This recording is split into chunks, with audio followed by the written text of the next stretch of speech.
the career teacher says to me as well, said, Nira, well, somebody of your physique, you should become a boxer. I thought, a boxer? The professor says this to me, you are naive if you ever think that you could do a PhD in mathematics. It's not just a story just for black people, it's for everybody. You don't need anybody's permission to be a great mathematician.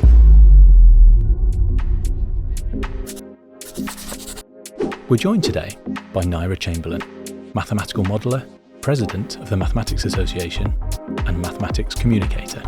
If it's okay with you, Nira, I'd like to start just with some phrases or clauses that we hear in the playground from children's mouths and parents' mouths all the time. Okay, so the first one that I hear all the time is, maths isn't important, every phone's got a calculator. Yeah. What are your thoughts about when you hear that? Well, I mean, first things first, I mean, the first time I really heard that good and proper was I was asked by a charity called Speakers for School, and they said, so Nira, you're an eminent person and we would really like you to become one of our speakers. And I thought about it and I thought, yeah, I'll do some speaking, I'll go to school, I'll talk about mathematics. I thought, well, yeah, everybody likes mathematics, no problem. So they told me to go to this school in North London, so I went there and I got my presentation just like how I prepare for like a corporate presentation, start, middle, end, and I started off saying, yeah, mathematics is good, mathematics is this, mathematics does this, A, B, C, yes, it's all fantastic. And I said, at the end of the 45 minutes talk, I said, right, is there any questions? And this little boy put his hand up and he said, sir, I said, yep, go ahead. What is the point of mathematics? I thought, oh my word. I said, it's like, did I not? Did you not? And I'm not sure. Well, wait a minute. I completely lost the audience. I wasn't let's say a science communicator or a mathematics communicator. One of the key things is know your audience, and what they wanted to know there and then is, what is the point of mathematics? And actually, that is a relevant question. What is the point of mathematics? And they may ask the teacher, they may ask me, they may ask, if they say to let's say, a music teacher, what is the point of music? It rolls off the tongue. What is the point of PE? Rolls off the tongue. What is the point of biology? Rolls off the tongue. What is the point of mathematics? And I thought about this and I thought, okay, that presentation didn't go down well at all. My feedback was terrible, and the maths teacher wasn't happy, and I thought about it and I thought, well, okay, then let me really think about the audience here. Let's think about these people that are asking me the question, what is the point of mathematics? And I started to think about it, and I started thinking about my story and how can I actually communicate this better and deal with the elephant in the room. They're saying sine, cos, tan, algebra. Why am I learning this? Because I will never, ever use this ever again. And, and one time when I look at other, let's say, communicators, what they tend to do is, and quite rightly, they will say, well, what is the point of mathematics? They tend to tell them about how mathematics is used in the past. They say, yeah, this is how mathematics is used in the past. The Egyptians, they built the pyramids, and everyone like, yes, and they must have used something like Pythagoras to do that, and everyone saying, wow, and this is how mathematics is used in the past. But what we tend not to do is we tend not to tell the pupils how mathematics is going to be used in the future, And now, yes, we talk about, smartphones and everyone's got a calculator. And yes, the world is becoming much more AI, much more data-driven. So given that the world's becoming much more AI, much more data-driven, the question is, will we be using more mathematics or less mathematics? We're going to be using more mathematics, it's going to be more mathematics, and we're going to be using numeracy and mathematical and algorithms that's going to be influencing so much in their lives. So that's why we need to know about mathematics, to have the ability to challenge things, challenge decisions that we may not understand. And learning about sine, cos, tan, algebra, actually what that does, it gives us that practice of learning to solve problems in an innovative and a creative and logical manner. Those doing sine, cos, tan, it's doing it in a form that develops those people's skills of, again, learning problems, solving problems in an innovative, creative and logical manner. That is why we do mathematics, and that's what is the point of mathematics. I love that, and put so succinctly. So, are there any examples now that you use in your lectures and your talks to young children, to students, that you think, that's really engaged them? Yeah, I mean, what I used to do, one of the first things I used to do, once I, they asked me that the question, say, well, what is the point of mathematics?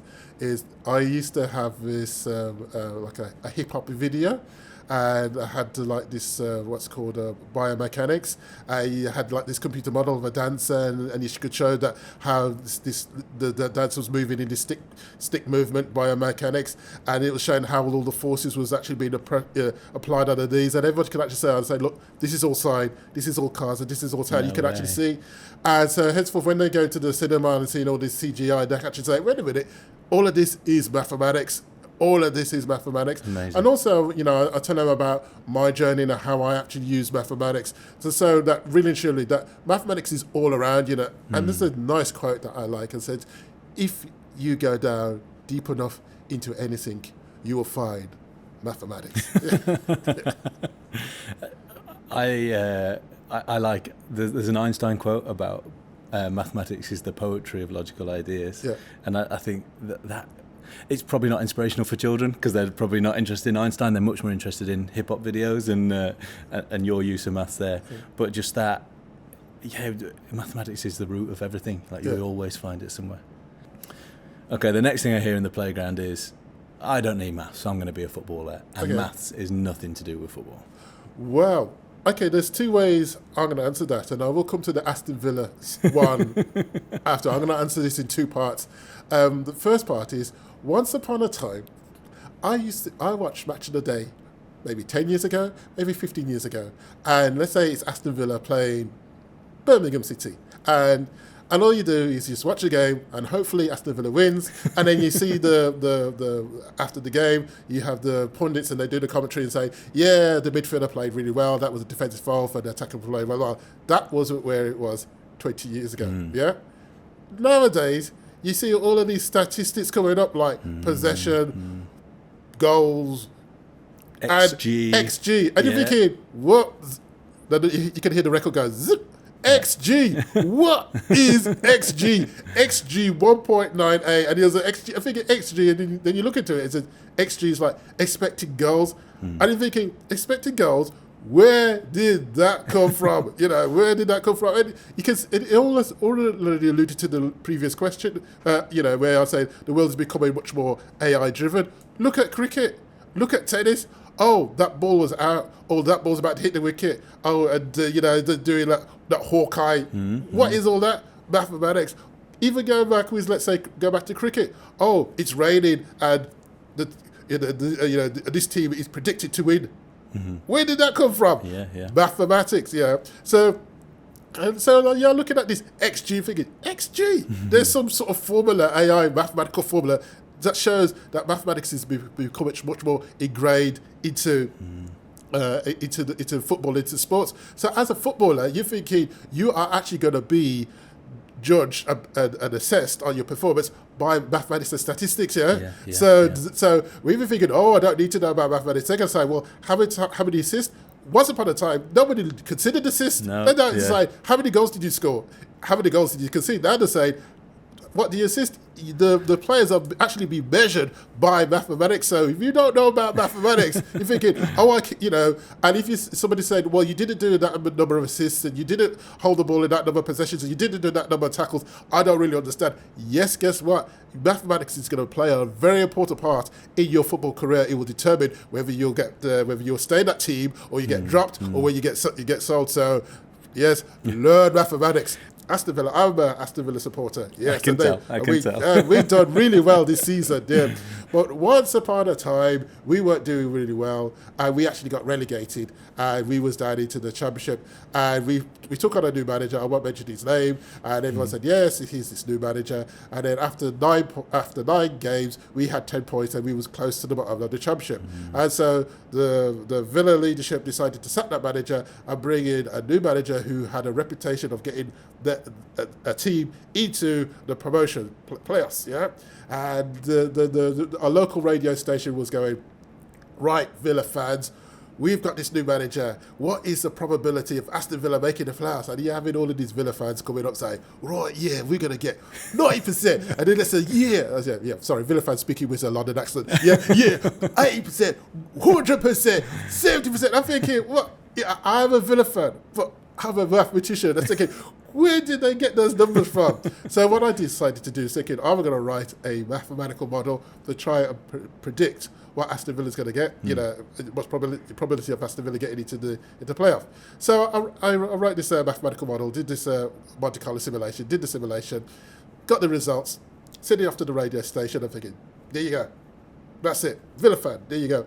And then, to my amazement, I got this email first thing in the morning. It says, can you come into the radio station and explain this? I thought, well, yes, it's on my way to work, so yeah, I'll pop in. Nice. I popped in, and I sat down, and the sports presenter says, right, hold your hats now, Villa fans. We have a mathematician who's also a Villa fan, and he can tell us what is the probability of Aston Villa making the playoffs. Dr. Chamberlain, that's how I was there. Dr. Chamberlain. And I said, oh, okay, well, using some simplified assumptions, of course, it's scientific caveat, using some simplified assumptions and running the numbers and running my model, the probability of Aston Villa making the playoffs is 2%. And I said, what? I said, 2%. And they all burst out laughing. You know what I mean? And I said, yeah. I said, well, why is 2%? Yes, it's 2%. And they will get expected number of points is 51 points, but it's 2%. And then we had, like, say, a deeper conversation. And, like, say, not a lot of Villa fans were happy with me. But come at the end of the season, Villa got sort of like 53 points. And I was only sort of like 2 points out, yeah. And also, they did not make the playoffs, right? So, come the following year, Aston Villa was doing much better, and I think it was like sort of like 10 games to go, yeah. And the sports presenter goes, right, Villa fans, what is the probability of Aston Villa making the playoffs? Of course, you're getting all those Villa fans going, yeah, 100%, 90%. I thought, no, come on. So I'm going to run this model again, but this time I'm going to extend the model and run it on every single team in the championship. Okay. Yeah, it's a different model, more comprehensive. Ran it. And when I ran this, then I sent the results into the radio station, and they didn't invite me in, but they did read out the what my output was. Yeah. And I remember one of the footballers, there was ex-footballers, he was looking at the results saying, this looks really interesting. And so what I did, I actually predicted that Villa would finish fifth, would get 76 points, and I'd say that West Bromwich Albion would finish above them and get 80 points. So henceforth, with 10 games to go, I was predicting who Aston Villa was going to be playing in the playoff. The semi-final. Semi-finals. And there's some people, on social media to say, oh, he's wrong. This is completely wrong. Nah, you can't use mathematics in football like that. So, come end of the season, Aston Villa finished in 5th place, got 76 points. West Bromwich Albion finished in 4th place, got 80 points.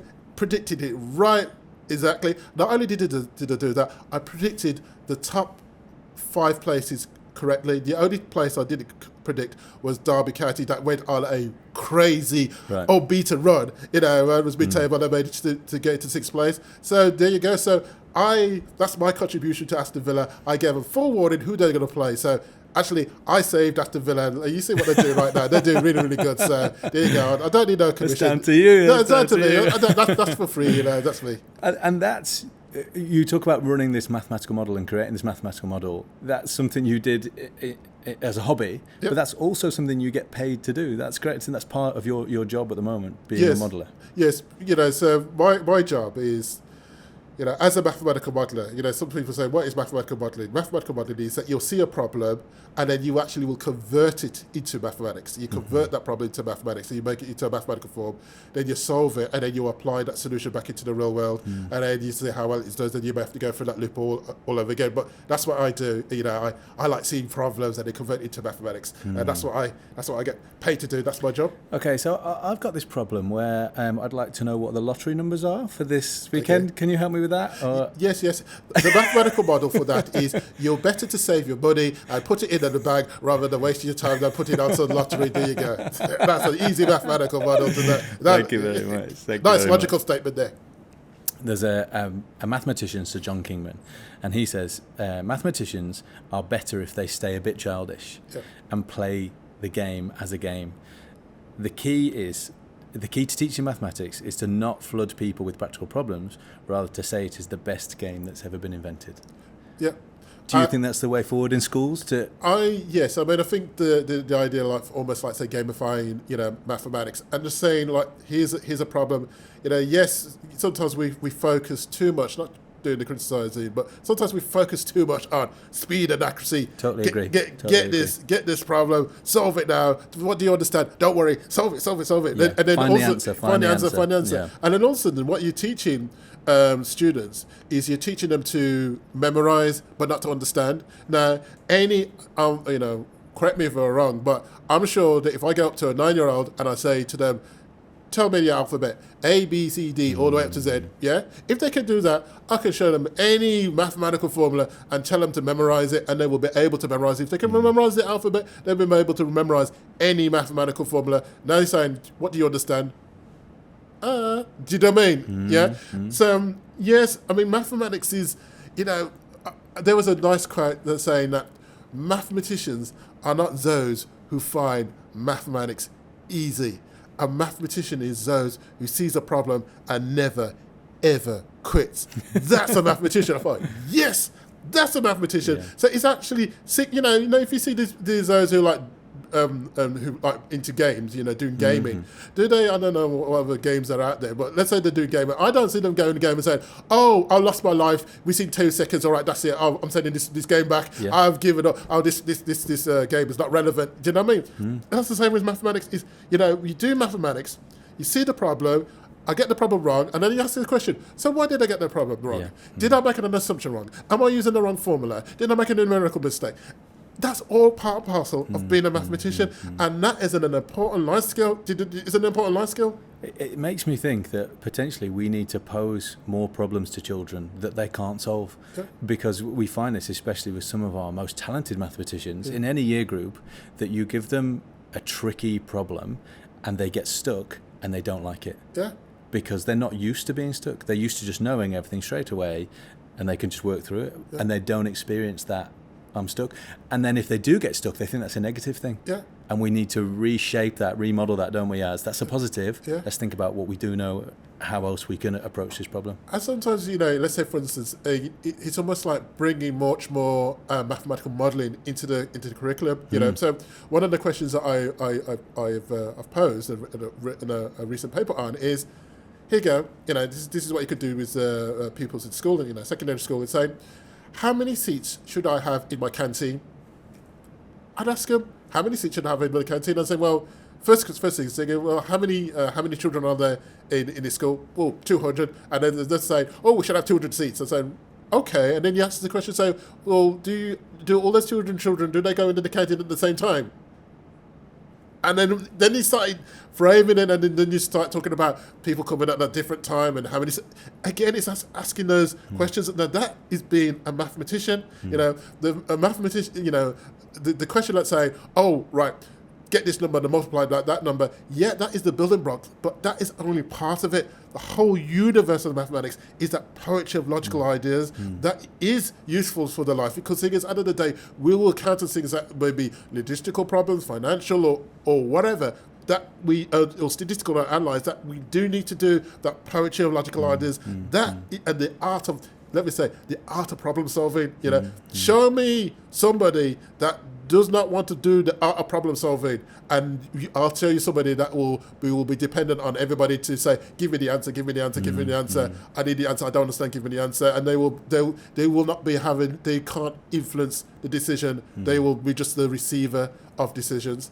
That is the power of mathematics. Absolutely fantastic. When I think about a key stage 2 example, so maybe children who are 8 or 9 or 10, there's lots of those children will know that 7 times 7 is 49, but it's just a learnt, memorised fact, as you were saying earlier.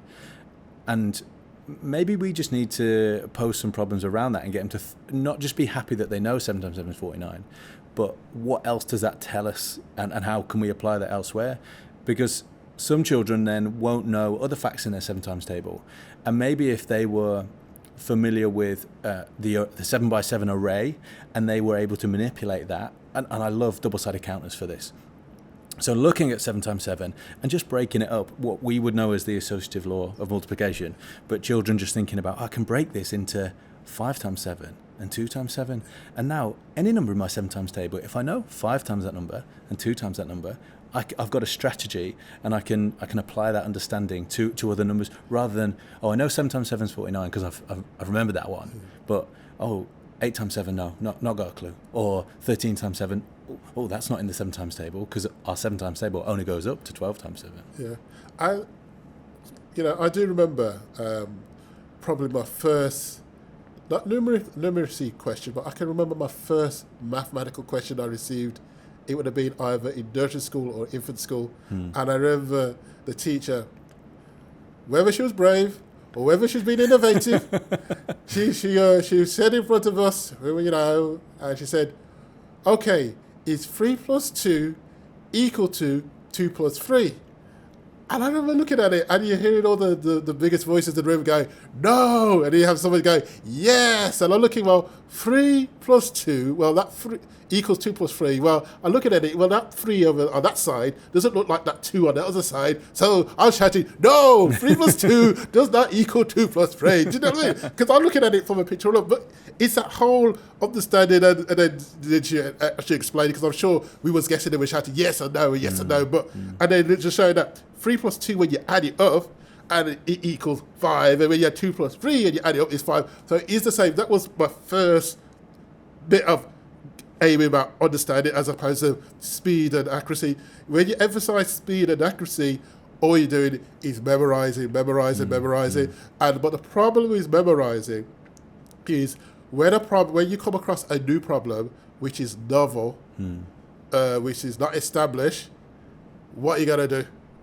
What are you going to do? You want to have that flexibility to say, right, let's try this different approach. Now, problems in life, problems tends to evolve, and sometimes we have to be flexible in trying to find a solution. So if we teach mathematics in a way that it's rigid, but guess what? You get rewarded for speed and accuracy, full stop. Then the student will to succeed in mathematics, all I need to do is memorize.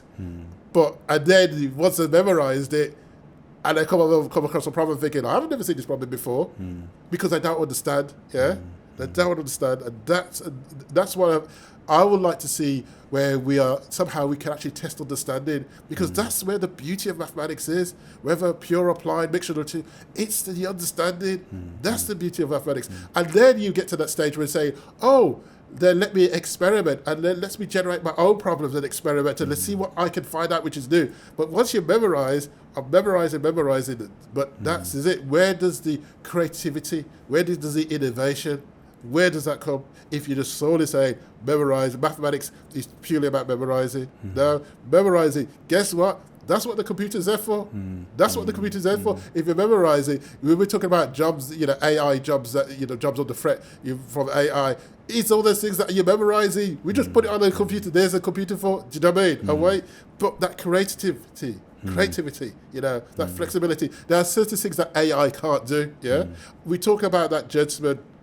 I believe it was Laplace. That paper, pen or pencil paper found that new phenomenon in the sky.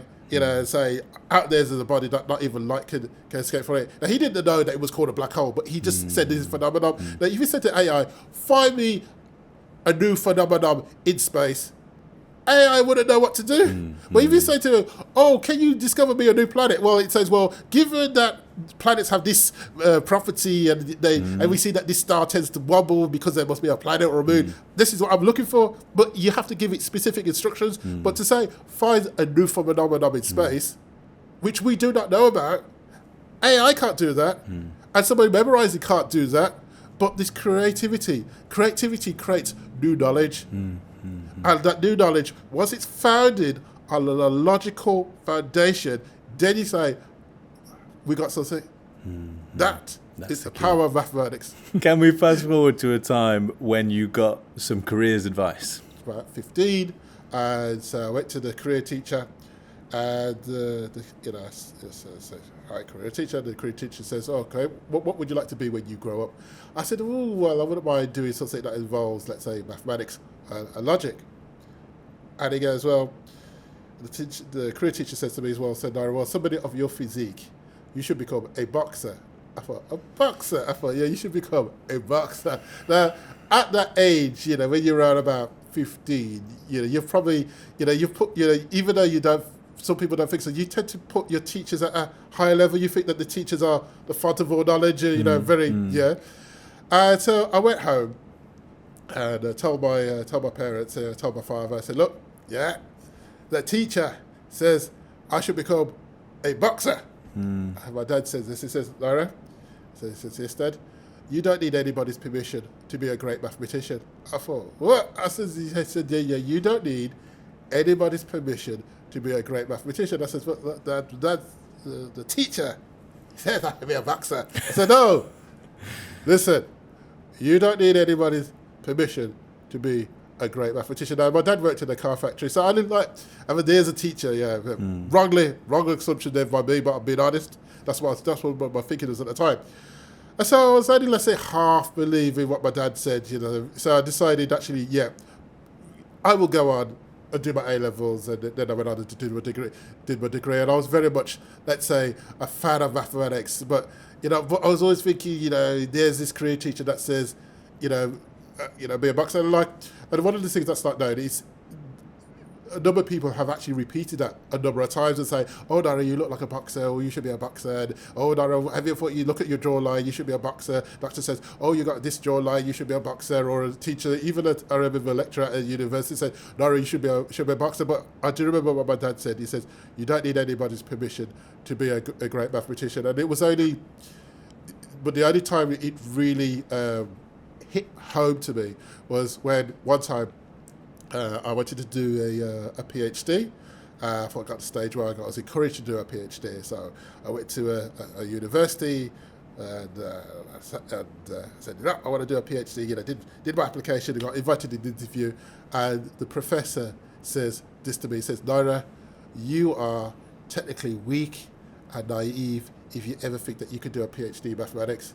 I thought, that's my mathematical journey over. When you think you reached that glass ceiling, and that was me done. And then when Dad got in contact with me again, he said, no, you don't need anybody's permission to be a great mathematician. I thought. So why did the lecturer say that? I think it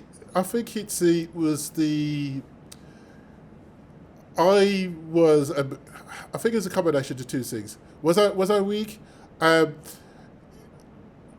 My best guess was, I got a B at GCSE.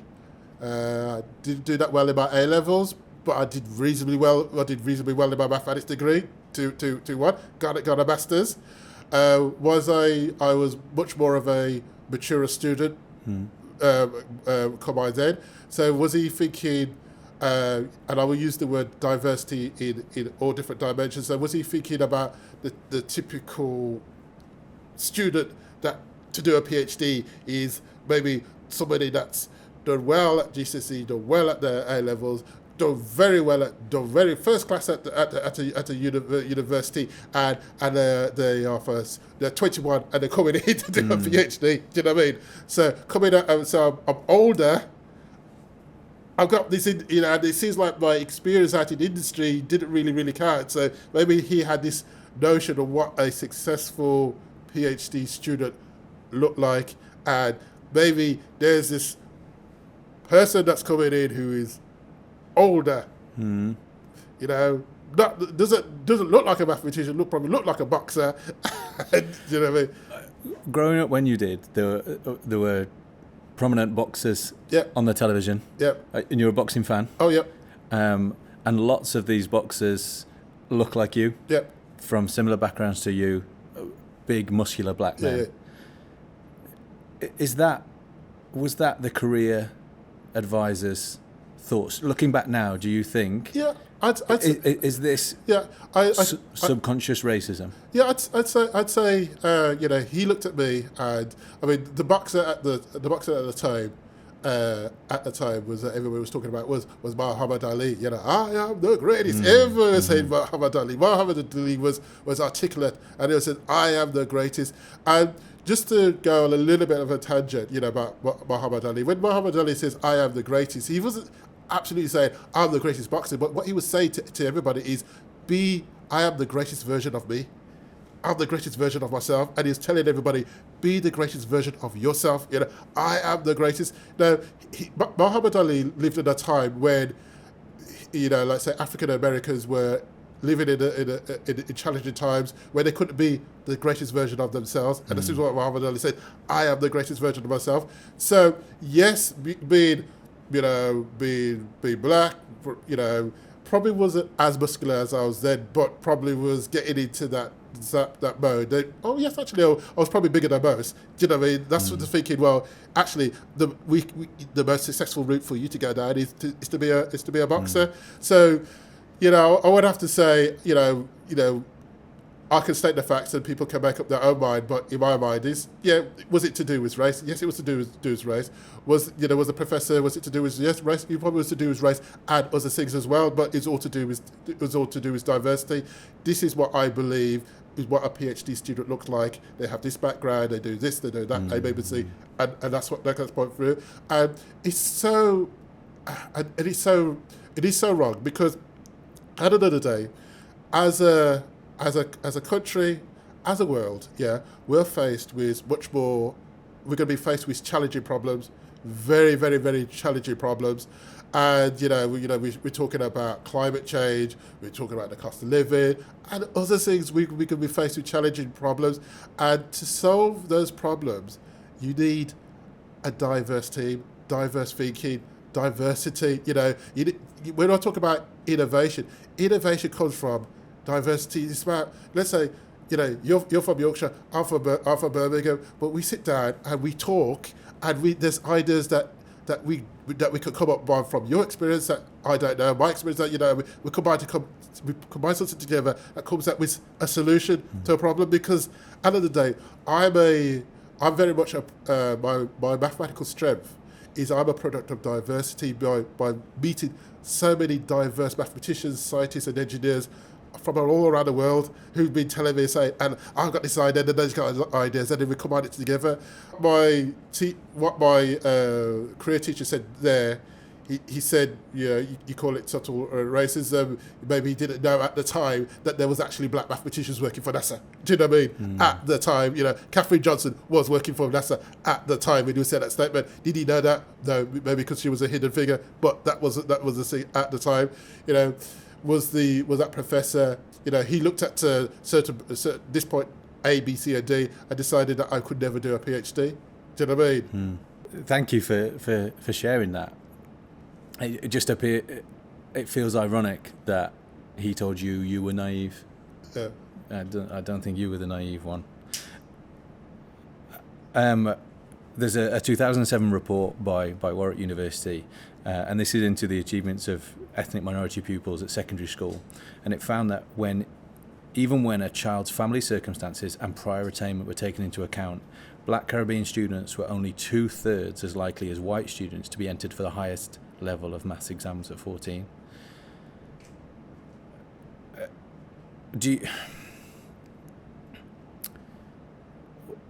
When you talk to schools, I know you're talking about maths and kind of promoting that, but how do you promote diversity, and where do you think the changes need to happen? Okay, so let's say sometimes through speaking to school, or sometimes through other science communications. One of the things that I found, I do a lot of talks, and there are probably 3 talks that I do, which I'd say these are my A game talks. Yeah. One of them is called The Black Heroes of Mathematics, where what I do is it's a mixture of technical and testimony, where I actually go through my journey and say, this is where I am. This is how I started. I started off as being the enthusiast, you know, the passionate enthusiasm, you know, history of mathematics is wonderful, enthusiasm, and then you hit that, wait a minute, you cannot be a mathematician, you know, to be discouraged, to be ignored, to be marginalised.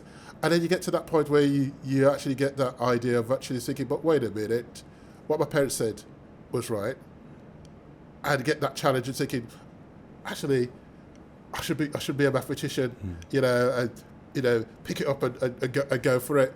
And then I showed other stories of other, inspirational black mathematicians that face barriers, that overcome it, and see what they've actually contributed not to mathematics but to the world. And there's this important story that's saying that mathematics is for everybody. Mm-hmm. Mathematics is for everybody.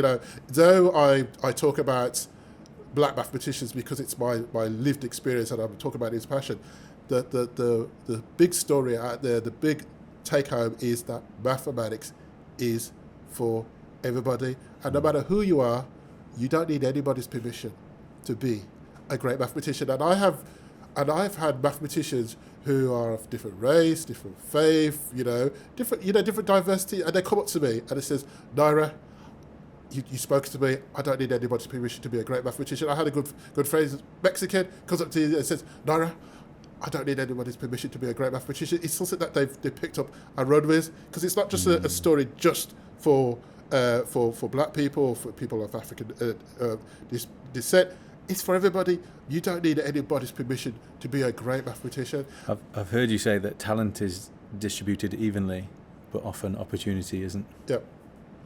Yes, and that's that is always let's say that's always a challenge. Sometimes when you let's say you look at, for instance, look at corporations, and you look at the top of the board, you say, oh, but I fundamentally believe that talent is equally distributed. That's where you got to start off.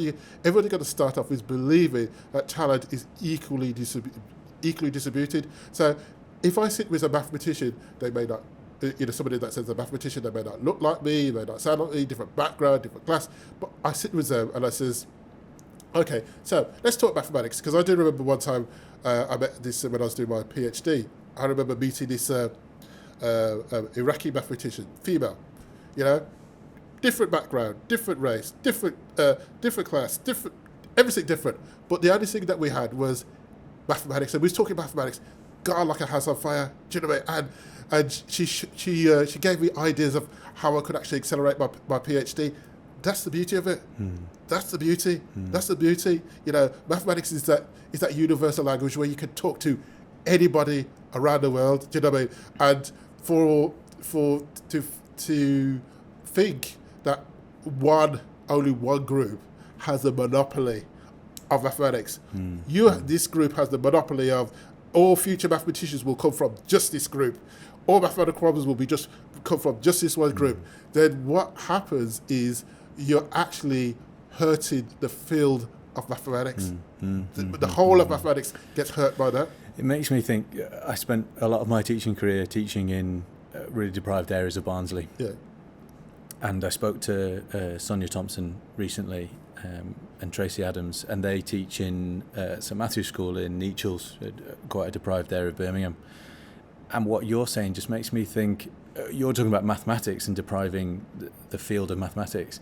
And I think about those year one children, so 5-6 years old, who have, talent is distributed equally. Yeah. So they are, the year one children there in Nechells, in Barnsley, are equally as talented as the year one children in Surrey, in Essex, in Cornwall, in wherever, and deserve the same opportunities.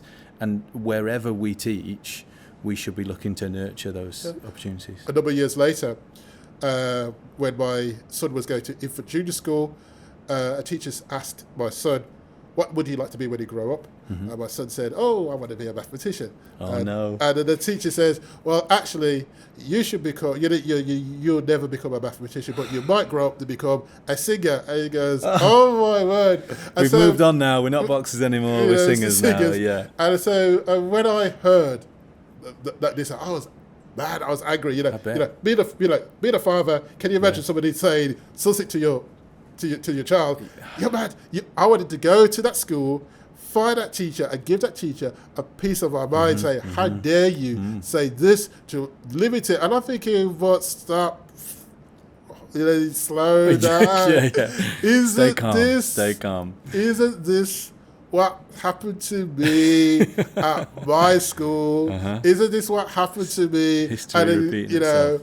And what am I doing about it? So, I could go and give them a piece of my mind, but the same thing happened to me, and I'm not even a mathematician at the time. I'm not even doing a PhD at the time, but so I thought, stop. So then I decided, to pursue a career. So what did you say to your son that night?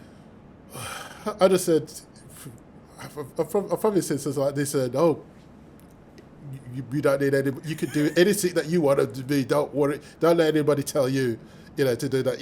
If you want to be a mathematician, you go ahead and be a mathematician. But you choose what you want to be, and you go for it. You don't let anybody tell you what you can or can't be." And so for the maths teachers, when the student sees somebody say, "Look, this is my subject, and one of the things in my job is I want to make this your favourite subject."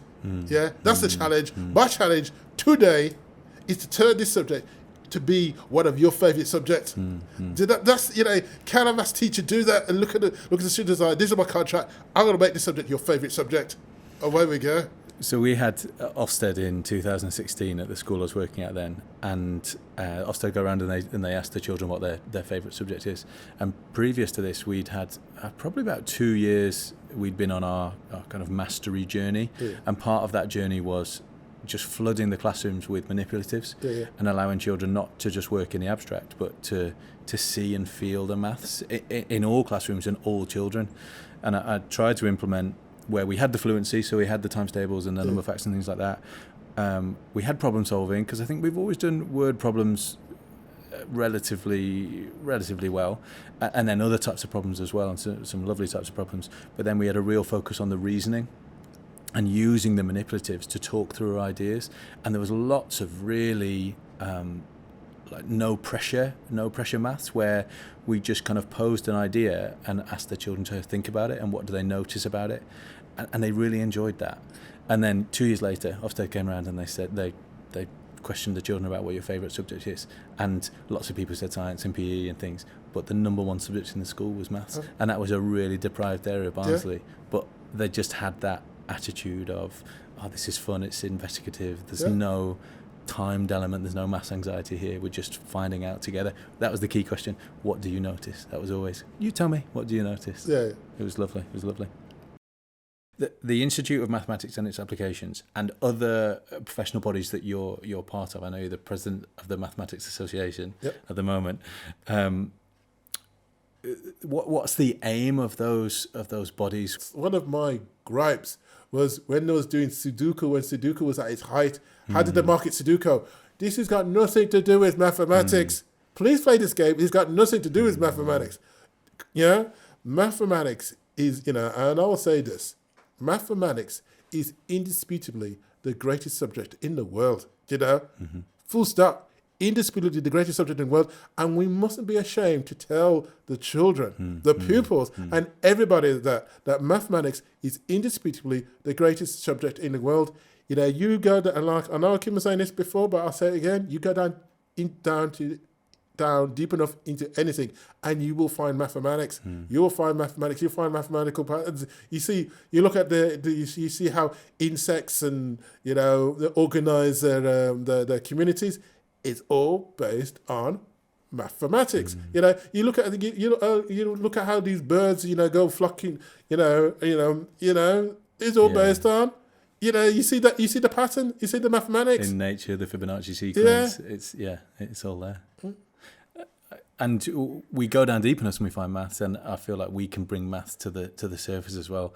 I think about playing dice games with my son, and we taught him Uno very early on, and he loved that, and he saw like the number system, and we play Catan now, and he realizes that the most probable number he's going to roll is a 7, which is a bad thing in certain situations, but he also understands that there's more probable that he won't roll a 7 than he will roll a 7, and he's just picked that up just by playing, just by noticing. I wanted to talk to you as well about some of the awards that you've won, and so one of yours is that you are the fifth most influential black person in the UK. And I wanted to know how you felt about that, because I'd also heard Neil deGrasse Tyson, who's an astrophysicist, talk about he doesn't like it when people approach him and say, "Oh, we need a black astrophysicist." He wants to be approached because he's a brilliant astrophysicist. Okay. So how does it feel to be the fifth most influential black person in the UK? Okay, so yes, I won that award. I think it was about 2018. So I was, the story. I was the fifth. I mean, at the time, you're thinking, yes, they had this power list. And I saw who came number one, and I came number 5. And you looked at the other people in the list, and you're thinking, oh, that means, it means I'm head of Stormzy and I'm head of Lewis Hamilton. Yeah. And at the time, I couldn't believe it. I just couldn't believe it. I'm thinking, it was. I wouldn't say imposter syndrome, but it's like, it was a real shock. It was a real shock, and but it was a nice recognition of my mathematical career. I'm proud about that, because the power list is a good way of actually showcasing excellence in the black community in so much different fields, and to be the first one to do mathematics, and so the henceforth people will start to look more at people, black mathematicians, black scientists, black engineers, so, but to be the first black mathematician, and to showcase that, I felt really proud. Now, in terms of what you're saying about Neil deGrasse, I can respect his views and I can understand that, and I won't say no, you must say that, But the way why I do what I do is, and I go back to my school teacher telling me to be a boxer. He didn't know that Katherine Johnson was a black mathematician working for NASA. I didn't know that a black mathematician worked for NASA. I had toys of rockets with NASA on it. I remember me having, and there's me into mathematics, into NASA, and I was watching all these films about NASA and space race. I don't see no black engineers or black mathematicians or black scientists. It didn't occur to me, it didn't occur to me. So henceforth, when somebody says, you cannot do this, I have no evidence, I have no comeback, I say, I would like to do this, but do you realise that all the mathematicians look like this, and you don't look like them? Do you know what I mean? And yes, we were living in the day of increased social media, but still there's challenges. There's still a long way to go. Our community is getting more diverse, but it could be, it can be better. And so I've working with the Institute of Mathematics Application, working with the London Mathematical Society, the British Society of History of Mathematics, working for the International Centre for the Mathematical Sciences, and other, we've created an online annual conference called the Black Heroes of Mathematics. And one of the things I do as my research is I take it on myself to find those black heroes of mathematics wherever they are in the world. And the more I look, the more I find. I found this group of Brazilian mathematicians. I thought, what? And and getting them to come and speak at the conference. We have one mathematician, Angela Taberi, brilliant mathematician. If I hadn't done this conference, would I known of her? This was another mathematician, Ju Kong, in Canada, work on AI and mathematical strategies to tackle COVID in not one country, 9 countries in Southern Africa. We was working here, we're working on one country, the spread of COVID. He's doing 9. I'm thinking, come on. And this is a mathematician of African descent. Those are the stories, my story, but their stories, Andrew Tarbury, Ju Kong, and, Edward Goins and others, these stories that we need to know about, so that when there's a challenge that's saying, oh, there's no black mathematicians. Yes, they are. They're out there, and they have beautiful, fantastic stories that inspires everybody. Do you know what I mean? So that's where I have to disagree. And that's why when Getty Van King gets in touch and says to you... Yeah, I mean, the context was, just after my PhD, so after my PhD, I was named top one, one of the top 100 scientists. Yes, why? For developing mathematical modelling applications in industry. I thought, yes. 6 months later, I get a letter from the Who's Who saying, yes, we would like you to be in the Who's Who. And I thought, okay, this is all right. Now, the Who's Who has been around since 1849, And in 2015, there's just like 30,000 people in the Who's Who. Now, you get in the Who's Who if you're, let's say, influential or, let's say, top of your profession. And in 2015, there was sort of like 30 mathematicians, approximately 30 mathematicians in the Who's Who, and you look at them, they're like serious heavyweights, man, heavyweight mathematicians. I thought, hello. And then somebody asked me the question, saying, Nira, are you the first black mathematician to get in the Who's Who? I said, well, no, I can't be. And I did my research, looked at this, saying, well, surely that mathematician, this British mathematician who's black, she must have been in the Who's Who. No. This black mathematician, British, must have been in the Who's Who. No. And these mathematicians are like way above me. Yeah. And I've gone back. And I'm looking for records and thinking, but there's no black mathematician. There's no great black British mathematicians in the Who's Who.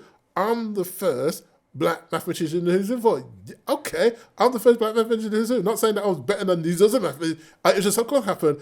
I'm the first black mathematician in the Who's Who. And these mathematicians like that are like serious heavyweights, but yes. And then you get this message, from Professor Panther saying, yeah, being the first is nothing to be proud of, but it is a calling to ensure that one is not the last. It's a calling to ensure that I am not the last. So there's that mission saying, look, you've made it, and there's that saying is that when you make it, ensure that you push that ladder down to help those to climb that ladder so that they can catch you, match you, and surpass you. It's not about being, hey, I'm top of the mountain, nobody else must. No. Do you know what I mean? Where do you get your inspiration? Is it people like Ramanujan, Katherine Johnson? I know Edward Lorenz is someone you like to learn about, and Marcus de Soto, I've heard you talk about him. Yeah, I mean, I think, I started with Marcus de Soto. I mean, when he did his talk in 2005, why was that inspiration? It was, he's doing his talk, and I'm thinking, well, yeah, he's a pure mathematician. He's just going to do pure mathematics. And I'm thinking, wait a minute, he's a pure mathematician. He's doing computer simulation. What's that? And then he's talking about, I think it was the prime of music. And then he picks up this trumpet and starts playing it. No way. It was like the shock. And that's why I found him so inspiring. I've never seen him ever since, but yeah, and I've never gone up to him and said, oh, you set me on that course of, when I'm doing my science communication, is bringing in that shock factor, breaking people's expectations. And I'm not saying that all talks should be, if all talks or had that shocking, then it wouldn't be shocking, but just to bring that shock factor, yeah. So maybe he'll watch this or listen to this, and he'll feel like I've inspired somebody there. And then finally, I think it's a really pertinent story for you to explain about one of the awards that you won, and you got advice from your son on this about subjects that you should speak about and what was relevant and what would engage people. And this is so important, I think, with primary school, with secondary school, and further education, because you decided to focus your talks around the film Black Panther. Yeah. And that changed, didn't it, as you went through that competition process? Yeah, because, so what we had is you had a group of mathematicians that formed this social media group called Pediarticle, and what they do is that they get the math community from around the world to submit articles.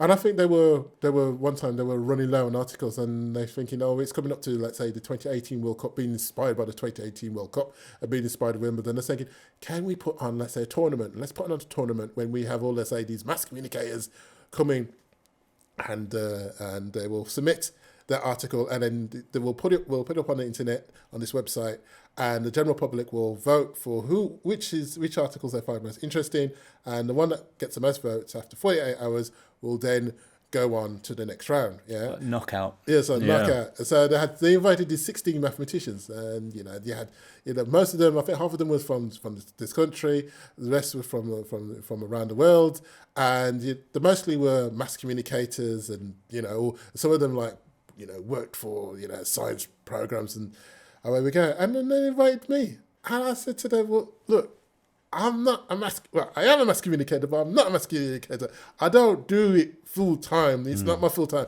There's my job, mathematical modelling. I'm saying, and then you got all these people who are paid, very good at standing up, talking. I say, look at this triangle. Look at this interesting. And I thought, I can listen to that. Look at this line, and look at cool. Look what happens when I do this. Yeah, look what happens when. Very, very good. Yeah, And then and I said to them, so what do I speak about? And I says, well, you speak, you're an interesting mathematician. Speak about anything that you think that the general public will find interesting. So I thought, okay. And I thought, well, the only thing I can do is really just do, applied mathematics. Yeah, everybody's talking about, all I can do is just talk about applied mathematics. So my first talk.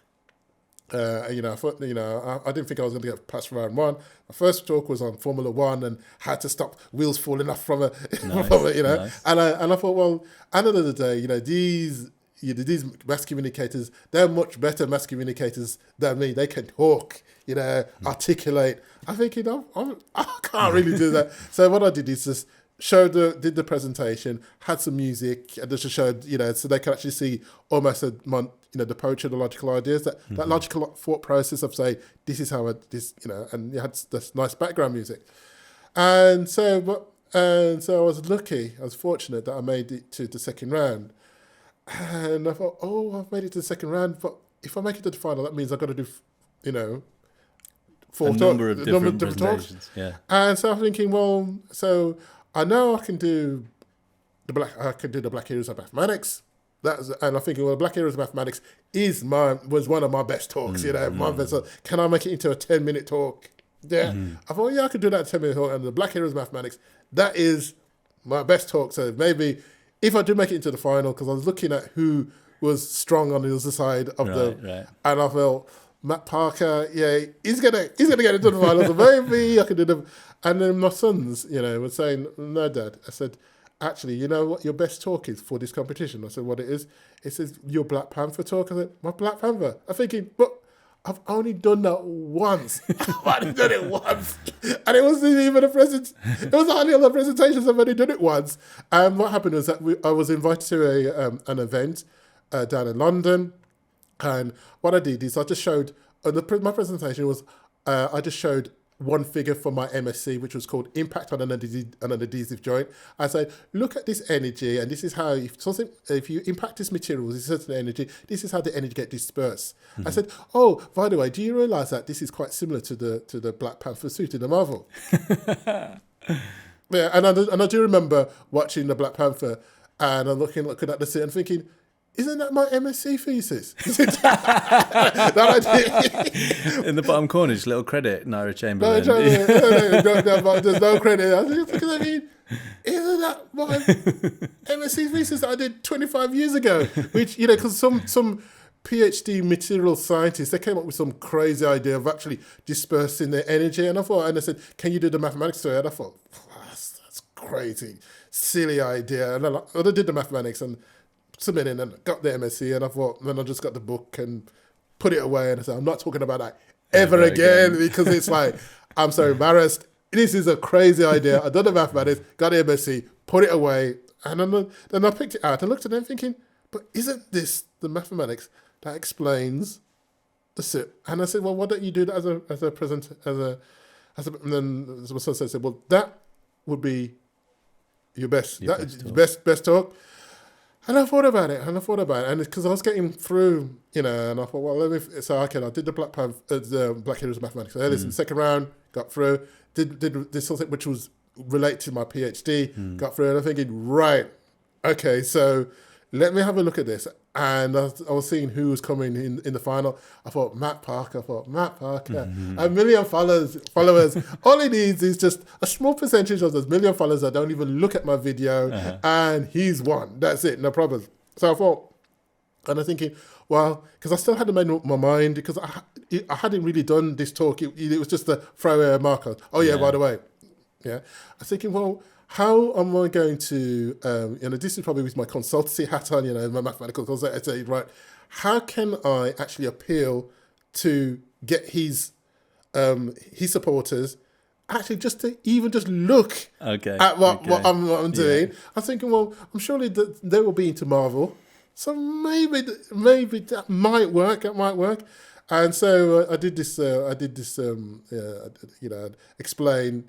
I said, this is, and I thought, well, this is a bit. So I did a whole thing about mathematical modelling. It was a whole mathematical modelling, but the main thrust was about the modelling of the Black Panther suit, and and we had the music and the way we go. And the competition started, and at first it was like, you could see the hardcore, Matt Parker voters, because to begin with, he just flew off. He went 70, 80 ahead, 90 ahead. Oh, you could see these live results. Live results is like 70, 80, 90 ahead. I was thinking, yes, well. Yeah. And then, but after 6 hours, all of a sudden you actually saw these results was actually tapering. Because I'm thinking what was happening was people was beginning to look at and then all of a sudden I started to catch match. And then surpassed it, because people was beginning to look. And also, not only was it Matt Parker supporters, it was just people general, Marvel, those into Marvel, because, even though it's still big now, Marvel was really big then, because he's coming up to, Infinity's war, And so they was watching and thinking, oh, this is interesting. This is, and this is interesting. And so I was getting probably that wider general public, and also that engineering vote, and the way we go. So what happened was that come the end of the 48 hours, I got something like 56% of the vote. And so I got the title World's Most Interesting Mathematician. All based on Black Panther. All based on engaging your audience in a context that they would understand. Yeah, engaging. It's looking at the audience and thinking, what if it was the other presentations, probably I don't think it would have won, but because it was Marvel was so in vogue at the time, and I actually said, look, this is how I linked it to mathematics, and say, actually, this is my MSc, and actually the two actually did tie it together, and so away we go. So there you go. So it's the mathematics that you disregard, thinking it came out to be useful 25 years later. Thank you. It just leaves time for me to say thank you so much. So inspirational, and you've inspired me so much, and I know you will have inspired so many. So thank you for giving your time today and sharing with us. And yeah, just a wonderful conversation. So I can't thank you enough. Oh, well, thank you very much indeed, and having me. And I hope you enjoyed this podcast. And away we go. All cool. Thank you very much.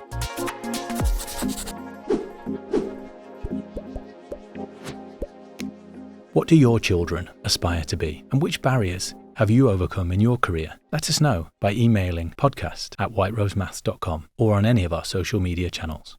We read and reply to each one and would love to draw upon your thoughts in future episodes.